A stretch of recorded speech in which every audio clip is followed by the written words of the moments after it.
அல்லாஹ் அல் குர்ஆனிலே ஒரு இடத்திலே சொல்கிறான், சூரத்துன் நஹல் 97வது வசனம், வலகத் நஅலமு அன்னக தலீகு ஸத்ருக பிமா யகூலூன். நபியே, இந்த காஃபிர்கள் உங்களுக்கு எப்படியெல்லாம் உங்களை வசைபாடுகிறார்களோ அந்த வார்த்தைகளின் மூலமாக உங்களுடைய உள்ளமெல்லாம் நொறுங்கி விடுவதை, இறுகி விடுவதை நிச்சயமாக நாங்கள் அறிந்தே வைத்திருக்கிறோம் என்று அல்லாஹு தஆலா நபி அலைஹிஸ்ஸலாத்து வஸ்ஸலாம் அவர்களை பார்த்து சொல்றார்.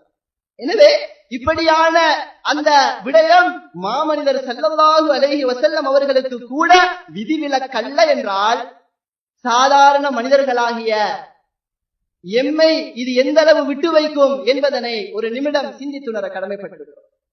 இந்த இடத்திலே வேண்டுமென்றால் இது சாதாரண ஒரு விடயமாக தெரியலாம். ஆனால் அந்த குறிப்பிட்ட சந்தர்ப்ப சூழ்நிலையிலே இந்த வேத வசனங்கள் மட்டும் எமக்கு இல்லை என்றால் எமது உள்ளங்களும் வெடித்து சிதறக்கூடிய அமைப்புகளுக்கு இவர்களது வார்த்தைகள் சென்று கொண்டிருக்கிறது. இந்த இடத்திலே நாம் மிக தெளிவாக கேட்க வேண்டிய ஒரு அம்சம், அவர்கள் அசத்தியவாதிகள் என்பதை தோலுரித்து காட்டுவதற்கு இந்த இடத்திலே தெளிவுபடுத்த வேண்டிய ஒரு அம்சம் என்னவென்றால், இந்த ஜமாஅத்துல் முஸ்லிமீனை பொறுத்தவரைக்கும் இதனுள்ள யாரெல்லாம் வருகிறார்களோ அவர்கள் மட்டும்தான் முஸ்லிம்கள் என்று அடித்து கூறுகிறோம். ஆனால் இன்று இந்த இஸ்லாத்தை தூக்கி எறிந்து விட்டு செல்லக்கூடிய யாராக இருந்தாலும் கலிமா சொன்னால் போதும், அவர்கள் முஸ்லிம்கள், அவர்களுக்கு முஸ்லிம்களுக்குரிய உரிமைகளை கொடுக்க வேண்டும் என்று சொல்வதிலே அவர்கள் உண்மையாளர்களாக இருந்தால், உங்களுடைய பார்வையிலே நாங்களும் முஸ்லிம்கள் தான். நாங்கள் உங்களை விட அழகாக தெளிவாக கலிமா சொல்லி இருக்கிறோம். எப்படி முஸ்லிம்களாகிய எமக்கு அந்த உரிமைகளை தர மறுக்க முடியும்? எப்படி எங்களை வசைபாட முடியும்? இந்த கேள்விக்கு நிச்சயமாக அவர்களிலே பதில் இருக்காது. ஆனால் தேவைப்பட்டால் நாம் அசத்தியங்களையும் அசத்தியவாதிகளையும் தோலுரித்து காட்டுவோம். எம்முடைய பார்வையிலே அவர்கள் முஸ்லிம்கள் அல்ல. இதற்குரிய ஆதாரங்கள் இருக்கின்றன. ஆனால் அல்லாஹ் யாருக்கு நேர்வழி காட்டுகிறானோ அவர்களுக்கு மட்டுமே அது புரியும். பெரும் பாவிகளுக்கு எல்லாம் அது புரியாது. எமக்கு ஒன்றும் செய்ய முடியாது. எனவே இந்த ஒரு விடயத்தை நாம் யோசிக்க வேண்டும். எம்முடைய பார்வையில் வேண்டுமானால் அவர்கள் முஸ்லிம்களாக இல்லாமல் இருக்கலாம்.